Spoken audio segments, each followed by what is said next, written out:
you know who you really are? And I don't mean your name. I don't mean your job, your history, your personality, or your traumas, or your strengths, or even your spiritual identity. I mean this really simply. Who are you underneath the word me? Who are you before the sentence starts with, I am? Most people have never actually questioned this. We assume that we already know who we are. And that assumption itself is part of the problem. We grow up believing that the word I refers to something solid, something real, and something central. We believe there's someone inside of us who owns our thoughts, controls our emotions, and directs our life. But if we slow down and look closely, something very interesting happens. The I we think we are does not actually exist in the way we assume that it does. What we think we are is not there. So let us begin with what we believe we are. Most of us believe that we are a combination of our body, our thoughts, our emotions, and also our personal stories. We say things like, I am angry, or I am anxious, or I'm confident, I'm broken, I'm a spiritual person, or I'm not a spiritual enough person. We use this I very easily and loosely. And we say these things without ever questioning who this I actually is, or who this me actually is. So from the moment we're born, we're given a name. And very quickly that name becomes synonymous with who we think we are. That name becomes the very center of our experience. Everything revolves around protecting it, improving it, and defending it, and proving its worth. And this is reinforced constantly by our family, our education, our culture, and also our society. We are taught who we're supposed to be, how we should feel, and what success looks like, what failure means, and what is acceptable and what's not acceptable. And over time, this collection of beliefs become what I call the conditioned egoic self. This egoic mind, or this egoic self, is the I and the me. And we become obsessed with it. We become obsessed with this me. And it's constantly referencing itself. Now, how do I look? What do they think of me? Am I good enough? Am I failing? Am I ahead? Am I behind? Our mind just keeps going over and over and over. So I often make a joke that the mind spends a lot of time in what I call me-stivation. It's all about me, me, me, me. And all this constant self-referencing, constant mental stimulation around this me. The constant thinking about the past me, the future me, the imagined me, the wounded me, the superior me, even the spiritual me. It's all this idea of a me that isn't really there. Because the irony is that the more the mind focuses on the me, the more contracted, anxious, and dissatisfied we feel, and the more disconnected we are from our true self. Because the me that we're defending is not real. So the instability of the personal self here is a simple observation. We behave differently in different environments. With our family, we might be one way, with friends, maybe another, at work, another way, when alone, yet another still. So which one is really us if we can be these different me's all the time? Am I the confident version of me? Am I the insecure version, the spiritual one, the angry one, the reactive one?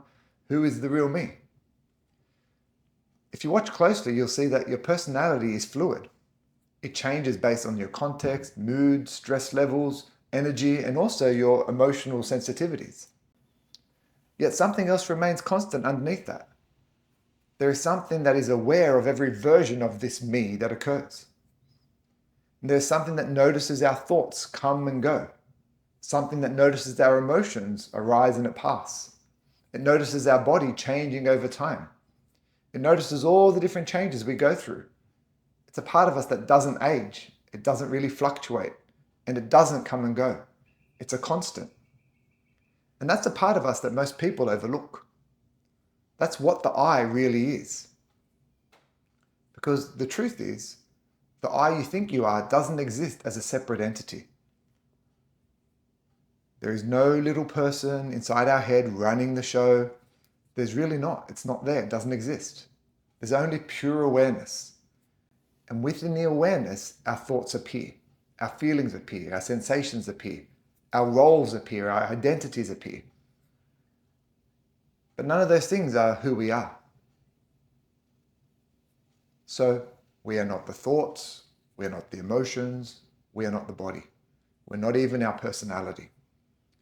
We are the awareness in which all of those things arise. It's not a philosophy. This is direct experience of who we truly are. So right now, notice this.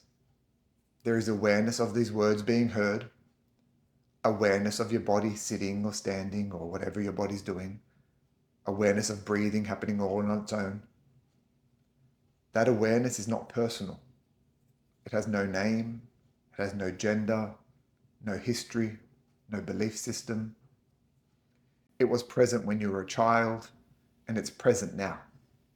And it will be present as long as the body exists, and beyond when the body exists too. The mistake we make is confusing the content of the awareness with the awareness itself. And if this confusion is the root of our suffering, that's what occurs. This is the root of our suffering, because the ego resists this teaching. The ego doesn't understand or doesn't like to just be the awareness or our spiritual self, because the ego only survives by being central. If there is no solid me, then who is it that's wrong, or who is it that's right, or who is it that's superior or lacking? The ego mind thrives on that separation. It thrives on the comparison. It thrives on identity. And when you begin to see through that illusion of this I or the me, the ego panics. And what it does then, it tries to reassert itself through a spiritual identity. So it might say things like, I am awakened, or I am more conscious, or I'm a healing, or I'm beyond the ego. And this is just more masturbation, just wearing different clothes. So the true self doesn't need to announce itself. That awareness doesn't need to defend itself. It doesn't need validation. It just simply is as it is. And living from what you really are is where we have a practical shift in our lives. Because when we stop trying to fix, protect, or improve this imagined me, there's a part of us internally that relaxes. We still utilize our bodies, we still utilize our minds, and still use our emotions to assist us. But when we're no longer owned by them, then the anger arises, but there's the awareness of the anger. The thought arises, but the awareness of the thought. We don't have to use them. We don't have to be stuck in our emotional states. We don't have to be stuck in our mental states. And this creates space for us. And in that space, there's peace. And it's not a peace that's dependent on circumstances. It's not a conditional peace, not a peace that comes and goes. It's a peace that is simply the absence of misidentification with who we truly are. We were never broken. There's never been a part of us that's missing. Nothing at all is wrong with us. We just simply identified with something that we're not. So the next time you notice the mind obsessing over me, pause. Recognize this is masturbation happening. And ask gently, who is aware of this thought? Who is aware of this emotion? Do not answer with words, just notice. And then notice the illusion of the I loosens its grip. And notice what remains when that thought or that emotion leaves. And what remains is what you've always been. What we've always been, what all of us are. Silent, present, unbound awareness. That is the real you. That is the true self.